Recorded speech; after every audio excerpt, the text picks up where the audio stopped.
merci. Merci pour tout tes bienfaits. Merci pour cette journée.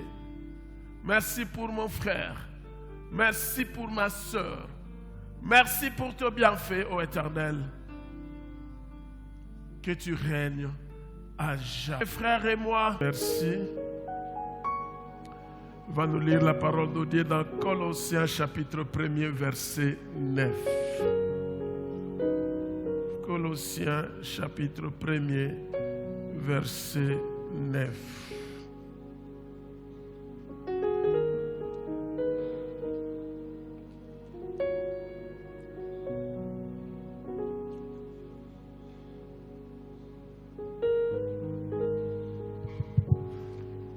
Colossiens chapitre 1 verset 9. C'est pour cela que nous aussi, depuis les jours où nous en avons été informés, nous ne cessons de prier Dieu pour vous et de demander que vous soyez remplis de la connaissance de sa volonté en toute sagesse et intelligence spirituelle. C'est la parole du Seigneur. Nous rendons grâce à Dieu. Seigneur mon Dieu, je prie, toi qui es Dieu, illumine-moi Seigneur, afin que les paroles qui sortiront de ma bouche viennent réellement de toi et qu'une personne puisse être sauvée. Au nom de Jésus, nous avons ainsi prié. Amen. Restaurer pour être stable.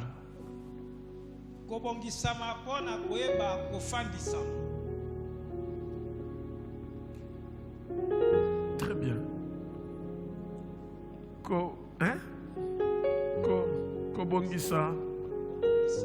Kobongisama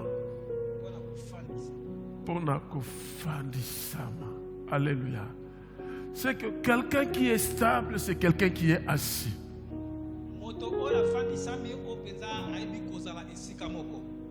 C'est-à-dire, il n'y a pas de vent qui le bouscule.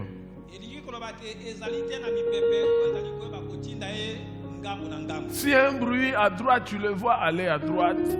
Tu ne le vois pas aller à droite.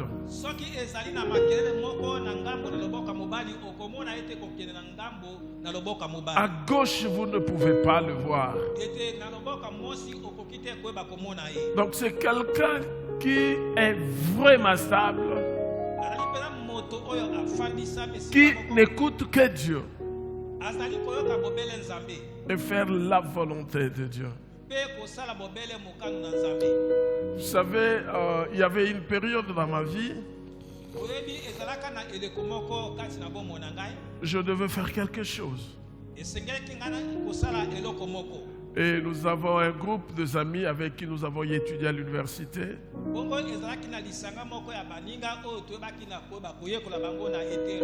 Et pendant ce moment-là, je n'avais pas d'argent. Alors il fallait que je fasse ce que le Seigneur m'avait demandé de faire. Et j'étais trop sûr qu'avec les amis, ils pouvaient m'épauler parce qu'on le faisait pour tous les autres amis.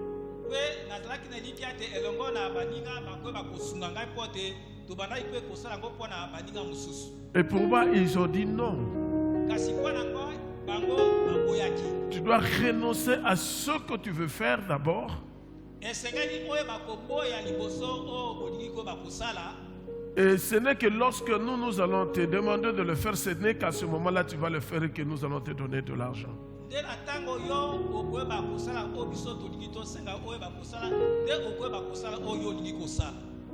Je leur ai dit niet. Je vais écouter Dieu. Je vais écouter Dieu.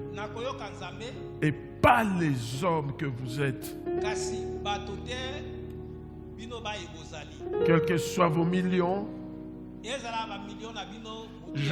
je sais que mon Dieu est capable de faire ce que moi je voudrais faire.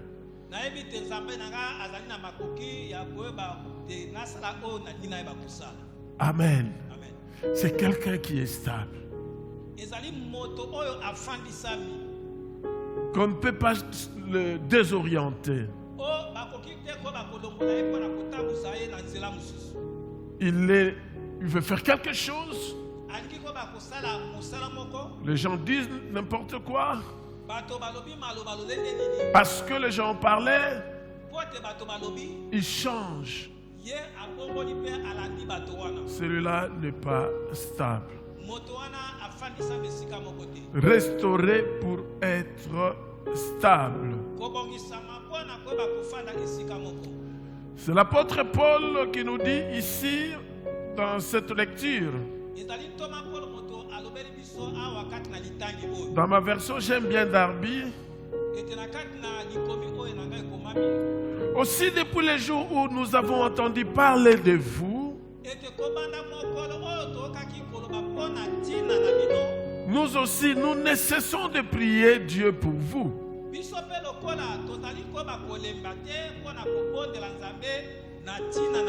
Nous lui demandons qu'il vous fasse connaître pleinement sa volonté.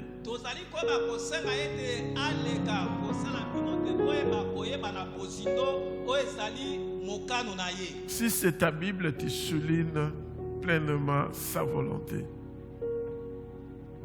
Ou tu écris ça sur un papier. Ça me rappelle à l'époque, quand le pasteur prêche, il dit toujours, si c'est ta Bible, tu soulignes. Aujourd'hui, l'évangile a changé, peut-être. Mais tout le monde voulait avoir sa Bible pour souligner ce que le pasteur demande.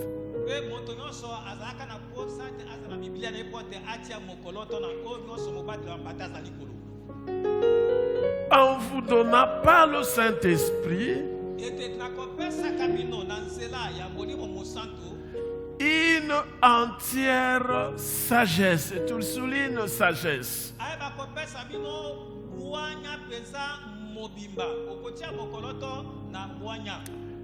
Un parfait discernement.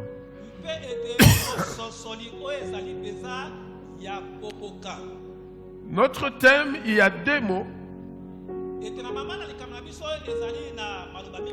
Restaurer et stable ou stabilité. Amen. Et nous allons tourner autour de ce deux mots. Restaurer, c'est quoi? Se remettre en bon état. Remettre en vigueur. Redonner des forces. C'est ça, restaurer. Et il a comme synonyme arranger. Rafraîchir. Refaire. Réparer. Rétablir. Fortifier. Ressusciter. Alléluia. C'est ça, restaurer. C'est ça la restauration. Et chacun de nous a besoin d'être restauré. Alléluia. Par restauration, je vois la régénération. Vous savez, lorsque Dieu a créé les cieux et la terre et il a fait toutes choses, il va créer l'homme. Il dit faisons l'homme à notre image. Avec comme mission de dominer sur tout ce qui existe sur la terre. D'assujettir la terre. De travailler la terre. En fait, pour Dieu, l'homme devait faire en sorte que le monde soit beau.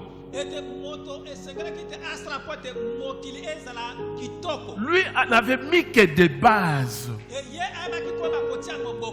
Il a mis des bases. Maintenant, il place l'homme pour continuer ce que lui avait commencé. Alléluia. C'est comme un architecte. Il fait son plan et il donne aux maçons. Les maçons viennent et ils vont construire. Alléluia. Vous savez, moi quand les maçons travaillent, ils construisent. Quand il faut quelque chose qui n'est pas correct, ou il y a un mur qui est un peu incliné, je viens, je lui dis, casse ça. On doit recommencer. Alléluia. Et Dieu nous a placés sur la terre pour jouir de sa création. Alléluia. Raison pour laquelle lorsque je danse, je ferme mes yeux, je suis dans la joie parce que je me dis waouh.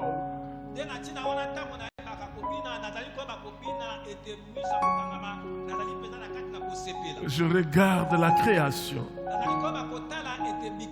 Et Dieu me place là pour dominer cette création, pour transformer, pour moderniser. Ce n'est pas Dieu qui va descendre sur la terre pour moderniser tout ce qu'il y a.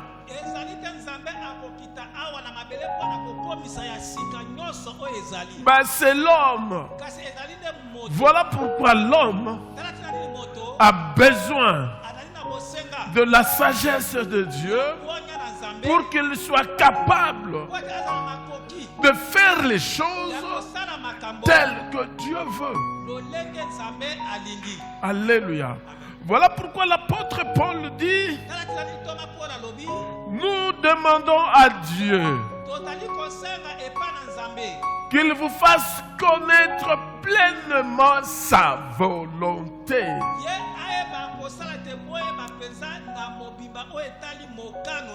Quelle est la volonté de Dieu? La volonté de Dieu est dans la Bible. Et la Bible nous dit ceci: Dieu nous a placés sur la terre pour dominer le cultivé et que nous arrivions à moderniser cette terre que Dieu a mis à notre disposition. Alléluia. Vous savez, nous appliquons le lait de beauté. Nous nous lavons avec des savons, justement pour que nous puissions faire en sorte que notre corps puisse être propre. C'est Dieu qui a donné la forme à ce corps. C'était de la terre. Il souffla dessus, ça devient toi. Tu ne respectes seulement ton corps. Tu es prêt à tout faire pour que ton corps soit propre. L'habiller, faire tout ce qu'il faut. Mais la création de Dieu, la nature, tu n'arrives pas. Alléluia. Je voudrais que tu puisses comprendre une chose aujourd'hui. Si Dieu nous a placés sur la terre, c'est justement pour que nous puissions changer cette terre. Et Dieu nous a recommandé de pouvoir travailler Pour moderniser le monde, il faut travailler. Dans le jardin d'Éden, il n'y avait pas de problème lorsque Dieu était avec Adam et Ève.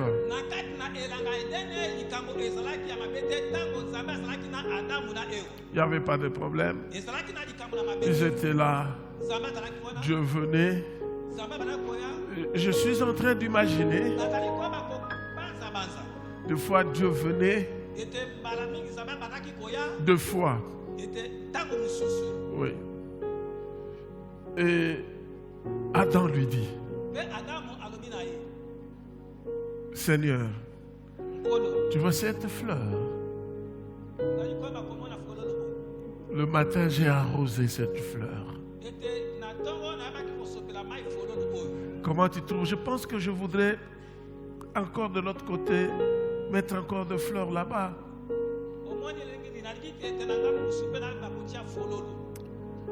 Il voit les lions passer, il dit, Seigneur,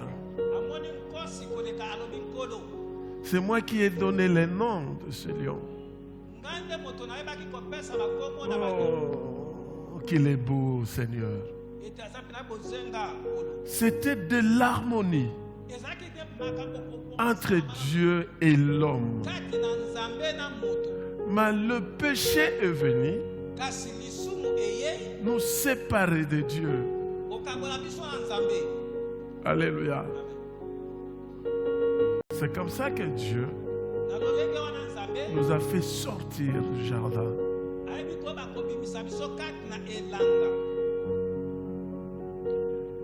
Il y a eu beaucoup de problèmes. Il y a eu des sanctions. Mais Dieu, dans son amour, il ne nous laissa pas. Et il a voulu à ce que nous puissions rentrer dans son plan originel.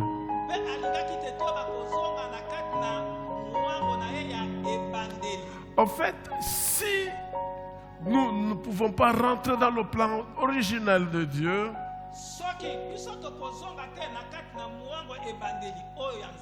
c'est que quelque part Dieu a échoué. Si toi tu ne peux pas jouir de la création de Dieu, c'est que quelque part Dieu a échoué. Mais Dieu ne peut pas échouer. Voilà pourquoi il a envoyé son fils Jésus pour nous restaurer. Est-ce qu'on peut acclamer le Seigneur?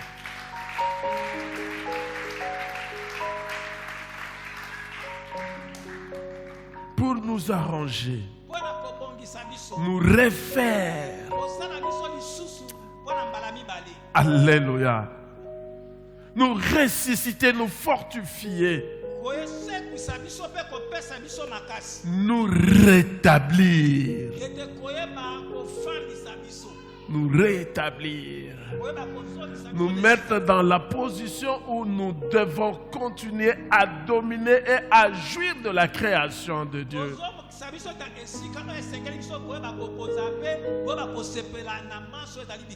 Alléluia. C'est ça la restauration. La restauration fera en sorte que nous soyons stables.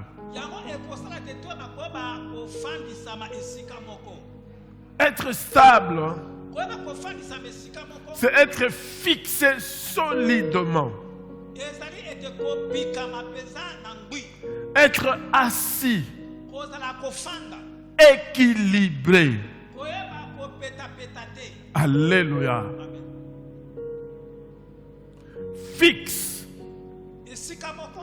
invariable, constant. Donc c'est la restauration qui fera en sorte que nous soyons stables.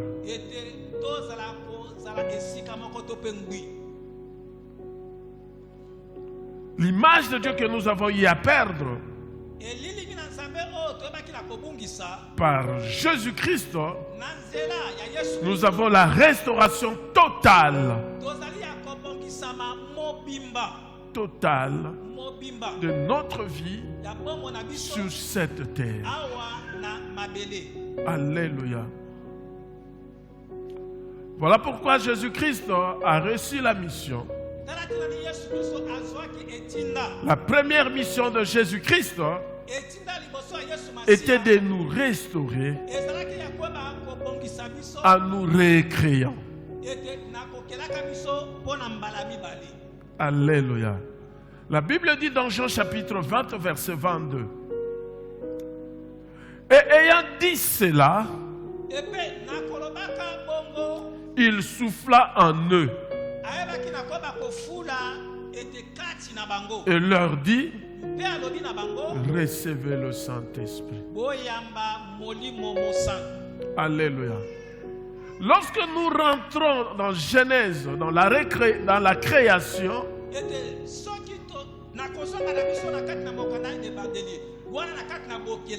nous allons remarquer que le geste qu'avait posé Jésus-Christ dans Jean 20, 22,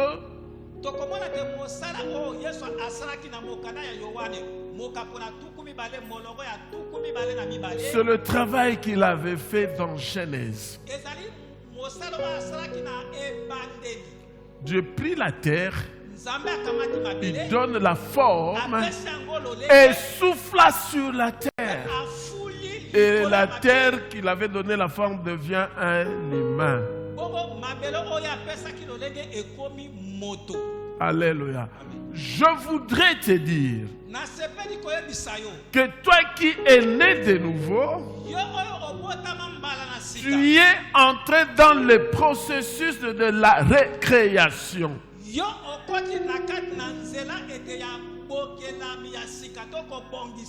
Et lorsque tu es récréé, tu ne vis plus tel que tu vivais par le passé. Qu'au lieu de jouir de la création de Dieu, c'était la disette, l'humiliation, la souffrance.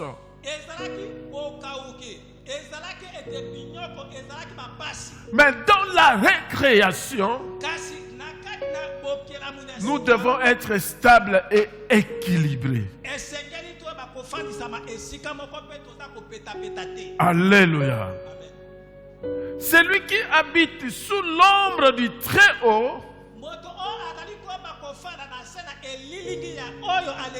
repose à l'ombre du Tout-Puissant. Mais écoute ce que Darby dit. Non, Darby, la version Darby. Celui qui habite dans la demeure secrète du Très-Haut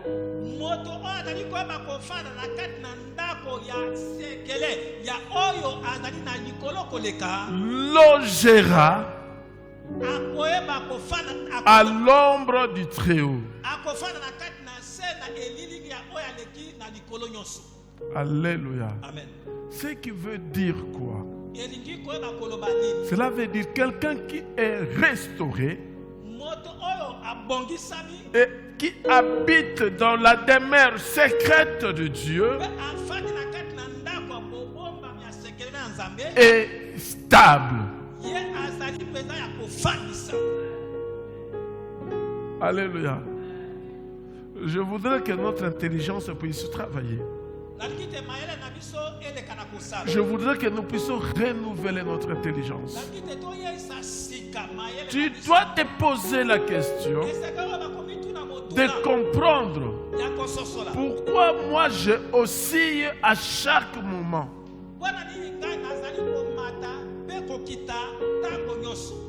C'est que quelque part il y a quelque chose qui ne va pas.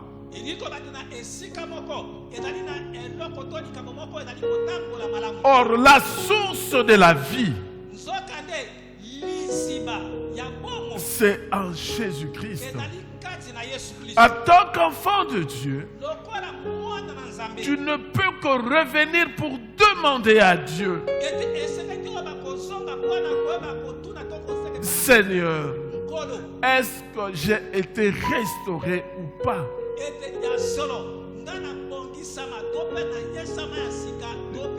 J'ai dit toujours que tu peux me tromper.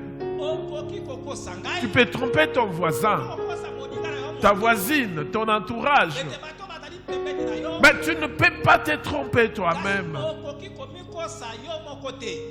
Alléluia. Si tu remarques que ta vie n'est pas ce qu'elle doit être,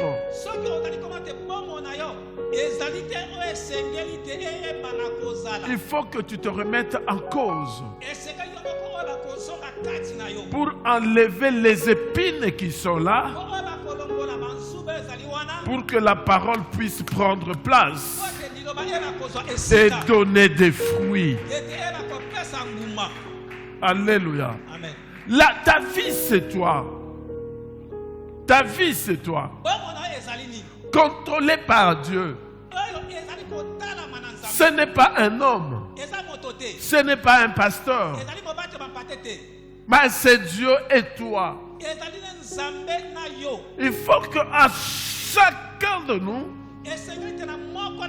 nous puissions avoir une relation particulière avec Dieu. Alléluia. Amen.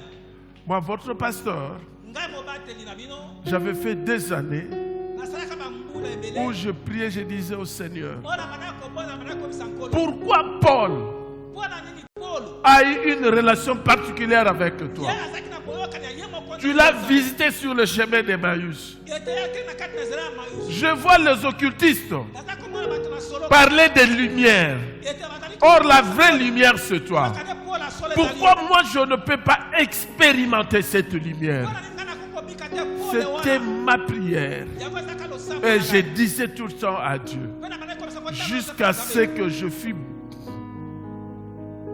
baptisé. Jusqu'à ce que j'ai eu à rencontrer le Seigneur. Et j'ai vécu cette lumière dans ma vie. Alléluia. Oui, très souvent, vous suivez des témoignages de gens. Il faut que toi aussi tu puisses avoir un témoignage. Pas le témoignage dans le sens où Nazalaki Mutuama Sumu, Nazalaki Nakonyokwama, je ne mangeais pas, je commence à manger, je n'avais pas de mariage, j'ai eu des mariages, je n'avais pas d'enfants, j'ai eu des enfants, je n'avais pas de... Pas ce genre de témoignage. Mais l'expérience particulière avec le Seigneur. J'ai été visité par une forte lumière. Je pose la question à mon épouse. Est-ce qu'on a allumé des projecteurs derrière moi? Elle me dit non. J'ai posé la question à un pasteur qui était à ma droite. Est-ce que tu as senti cette chaleur ou tu sens cette lumière? Et il me dit non. J'ai compris. C'était ma visitation. Mais cela est arrivé quand? C'est lorsque je me rappelle, c'était à Silo. Il y avait une conférence sur la sanctification. Alléluia. Et ce jour-là, j'avais pris la décision. J'ai pris mon carnet. Je l'ai là dans mon bureau jusqu'aujourd'hui. J'ai écrit: Seigneur, j'ai compris aujourd'hui. À partir d'aujourd'hui, je vivrai dans la sanctification. Et je marcherai dans la crainte de ton nom. J'ai signé. Et j'ai mis la date. 2 jours après, j'ai été visité. Alléluia. Écoute, chers frères et sœurs dans le Seigneur. Peut-être pendant longtemps tu demandes à Dieu, tu pries, tu veux que Dieu fasse quelque chose pour toi.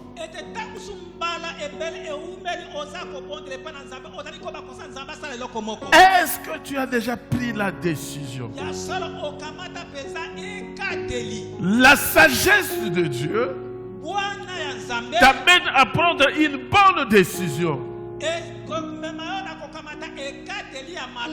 Alléluia. Pour vivre la stabilité, un chrétien doit d'abord se rassurer de son salut. Il doit être sûr qu'il est réellement sauvé. Alléluia. Ce n'est pas un chrétien qui n'est pas sûr de sa restauration. Il n'est pas sûr de son salut. Il n'est pas sûr s'il est sauvé. Ce n'est pas ça.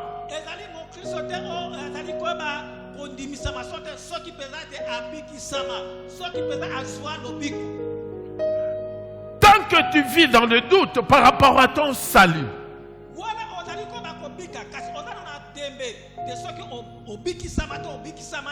il est difficile que tu puisses vivre la stabilité. La stabilité, c'est en Jésus-Christ. Lorsqu'on est sûr de son salut, la stabilité vient. Cherchez d'abord le royaume des cieux, et toutes choses vous seront données par-dessus. Si tu cherches la terre, tu n'auras pas la terre, tu n'auras pas aussi le ciel. Mais si tu cherches le ciel, tu auras le ciel et la terre. Alléluia. Restaurer pour être stable. Lorsque Dieu t'appelle, tu dois savoir qui es-tu pour lui et qui il est pour toi.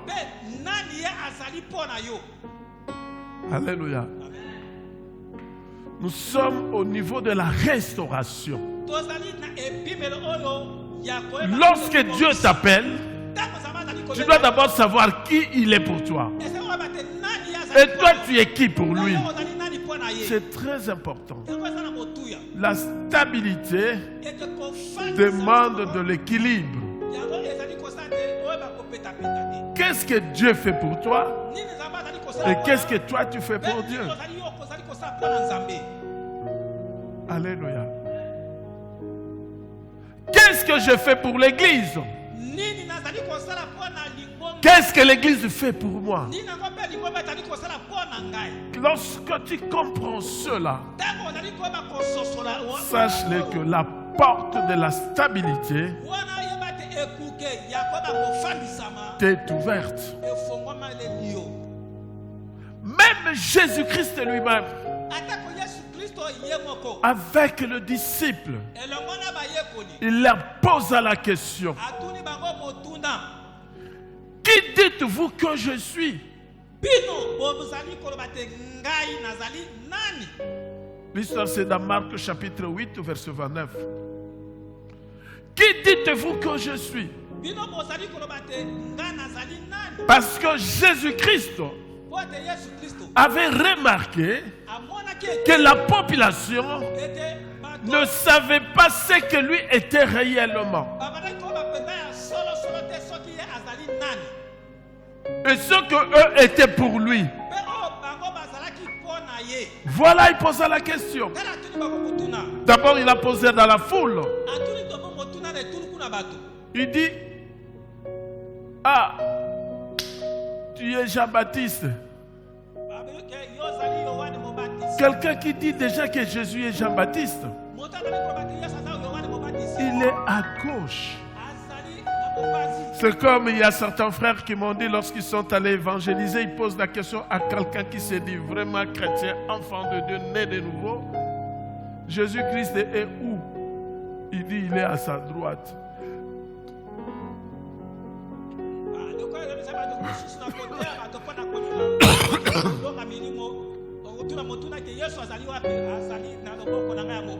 Or Jésus dit, si tu m'aimes, mon Père va t'aimer, mon Père et moi, nous ferons de toi notre demeure. Donc, pour quelqu'un qui aime Dieu, si on lui pose une telle question, sans réfléchir, il va dire que Christ habite en moi. Alléluia. Et Jésus posa la question maintenant aux disciples. C'est Pierre qui a répondu à Jésus. Tu es le Christ. Et Jésus-Christ lui dit, ce n'est pas un homme qui t'a révélé ça. C'est mon Père qui est dans le ciel qui t'a révélé. C'est pour dire ta révélation, ta restauration est fonction de ce que Dieu fait de toi. Alléluia. C'est à toi de chercher de s'approcher de lui pour qu'il te restaure et qu'il te change. Si tu ne sais pas ce que Dieu est pour toi, ou ce que toi tu es pour Dieu, c'est une question qui t'est posée aujourd'hui. Tu donnes la réponse dans ton cœur.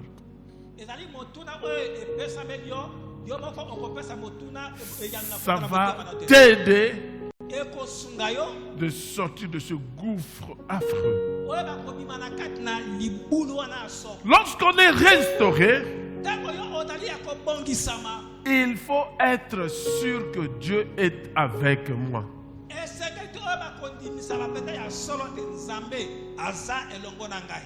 Alléluia. Il faut être sûr. Vous savez, quelqu'un qui est sûr, quelqu'un qui est restauré, on peut beau dire, on peut lui dire, tu vas mourir dans 5 minutes. Mais si Dieu ne lui a pas dit qu'il va mourir dans 5 minutes, il ne va pas te croire. Alléluia. Il ne va pas te croire. Jésus-Christ lui-même dit, moi je suis avec vous tous les jours. J'aime toujours la version d'Arby. Jusqu'à la consommation du siècle. Alléluia. Lorsque tu es appelé, il faut être sûr qu'il y a une promesse que Jésus m'a dit, il est avec moi.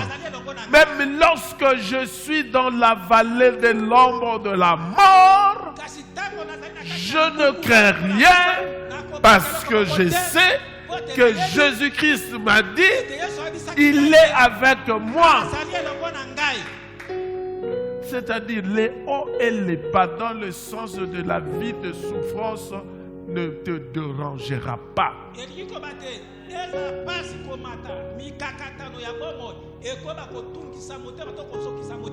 Vous savez, Dieu m'a fait grâce d'atteindre un niveau où la terre, les choses matérielles, terrestres, ne m'impressionnent plus. Alléluia.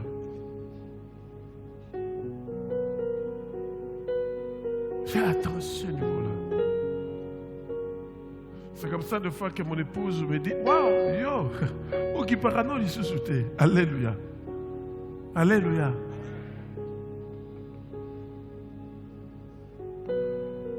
C'est justement parce que je sais, je suis avec Jésus-Christ.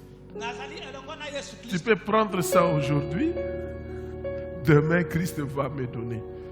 Parce que il renouvelle sa bonté chaque matin pour ceux qui lui appartiennent.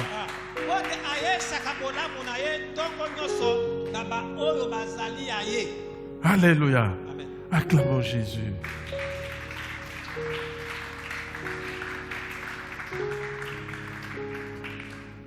En fait, la restauration, pour être stable,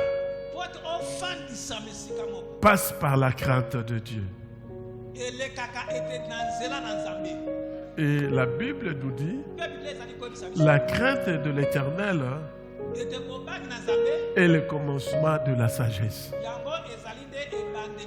Nous rentrons dans ce que l'apôtre Paul a dit dans sa prière. En vous donnant par le Saint-Esprit une entière sagesse.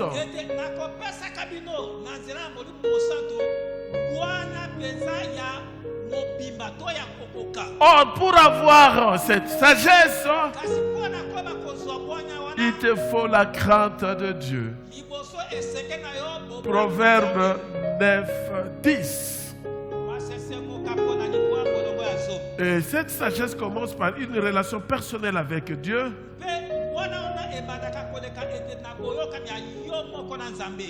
Et la crainte de Dieu signifie le respect, une profonde conscience de Dieu et que c'est Dieu qui est le fondement de toute sagesse. Lorsque nous avons la sagesse, nous avons un savoir-faire. Donc nous avons de l'habileté à faire réussir une activité. Alléluia. Nous sommes en train d'aller. La restauration pour être stable. Et nous avons compris la restauration. C'est en Jésus-Christ. Et il nous faut la sagesse lorsque nous avons la crainte de Dieu. Et c'est cette sagesse qui nous donne un savoir-faire, l'habileté de faire réussir une activité. Lorsqu'on est sage, on a une certaine habilité dans son art et on a de l'expertise. Alléluia. Je parlais que c'est de la continuité de notre prédication sur le travail. Je comprends que c'est profond. C'est comme ça qu'au début j'ai dit, est-ce une prédication ou un enseignement? Celui qui me suit avec beaucoup d'attention, il va comprendre. Après qu'on est restauré, parce que nous avons eu à perdre l'image de Dieu, nous marchons dans la crainte de Dieu. Or, la crainte de Dieu nous donne la sagesse.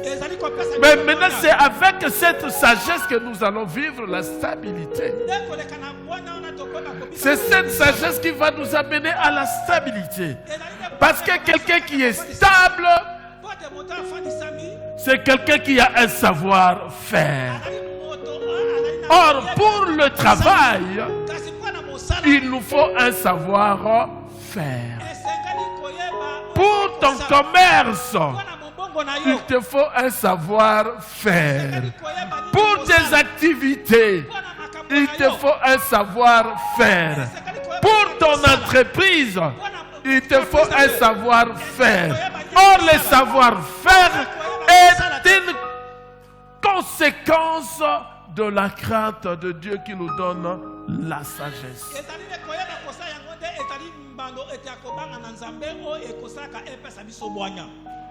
Alléluia. Amen. Est-ce qu'on peut acclamer Jésus?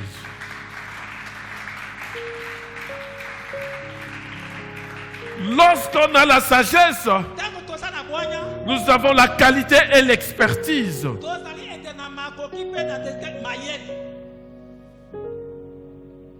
Nous pouvons la voir que lorsque nous sommes réécriés et nous revenons au plan originaire de Dieu.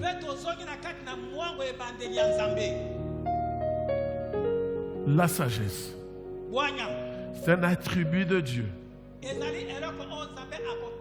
et une qualité spirituelle.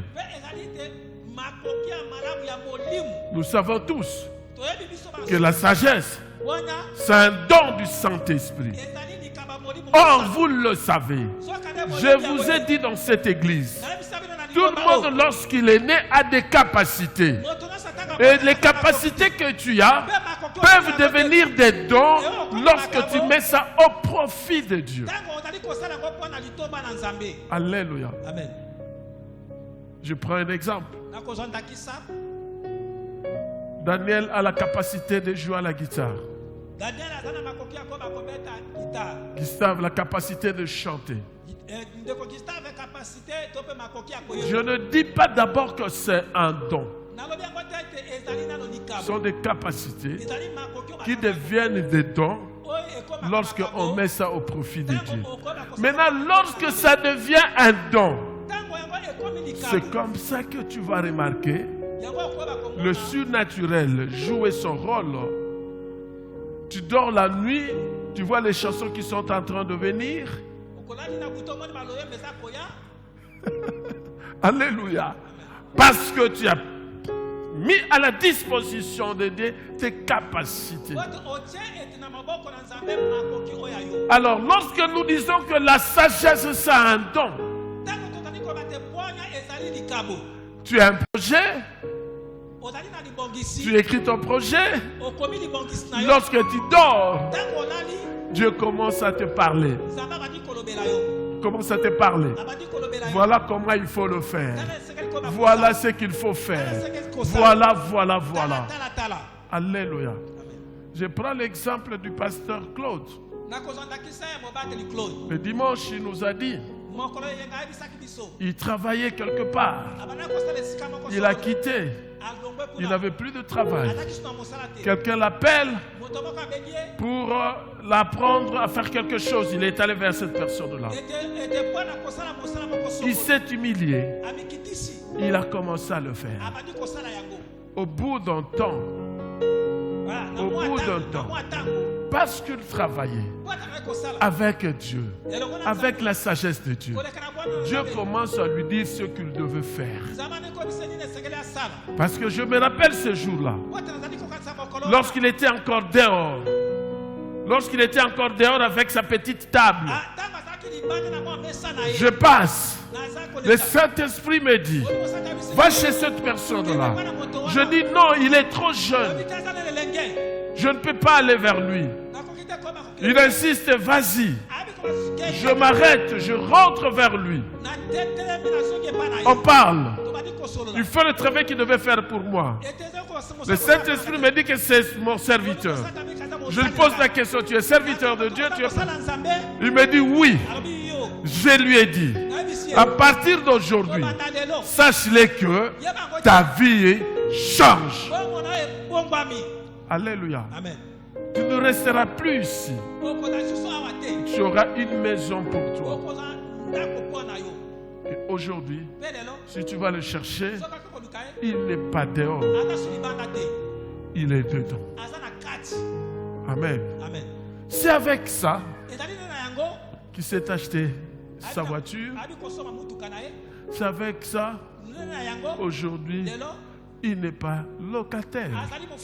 La sagesse de Dieu nous amène, nous donne de talent.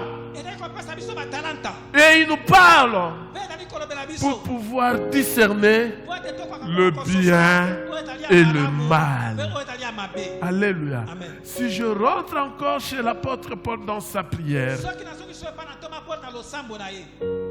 nous lui demandons qu'il vous fasse connaître pleinement sa volonté.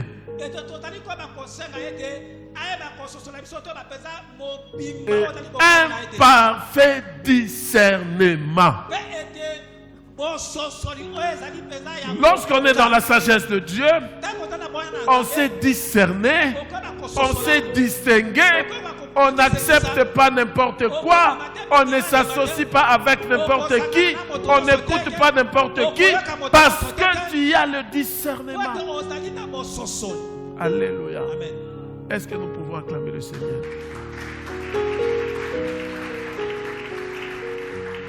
Dans notre première lecture,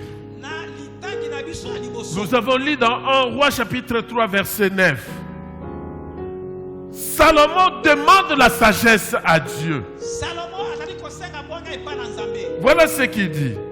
Veuille donc donner à ton serviteur l'intelligence nécessaire pour administrer la justice pour ton peuple, afin qu'il sache discerner entre le bien et le mal.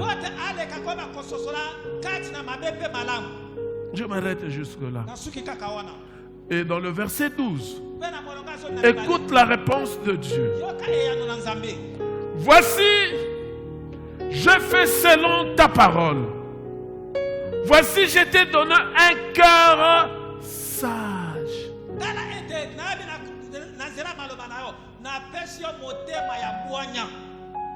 Alléluia. La sagesse fera en sorte que tu sois stable. Et dans la sagesse va t'indiquer comment tu dois conduire tes affaires, comment tu peux organiser tes affaires. Alléluia. Pour aujourd'hui, on s'arrête là.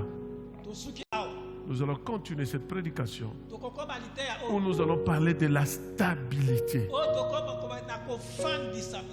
La stabilité. Comment être stable. Comment vivre dans la stabilité. Que Dieu bénisse sa parole.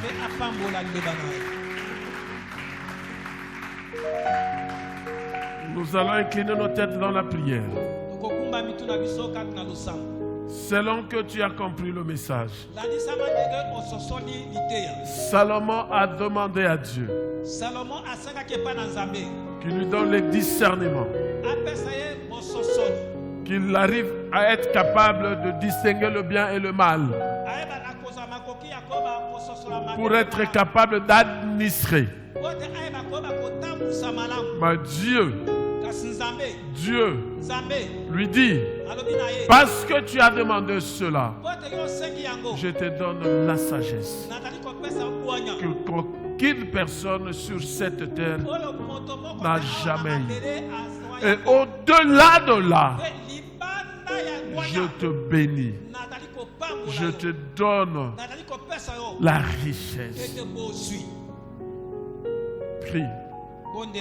Demande à Dieu de pouvoir t'aider à savoir distinguer ce qui est bien de ce qui est mal. Que Dieu te donne la sagesse. C'est cela qui va te permettre pour vivre la stabilité. Commence à prier, parle à Dieu. C'est une prière profonde, une prière de foi, telle que tu as compris le message et que tu parles à Dieu.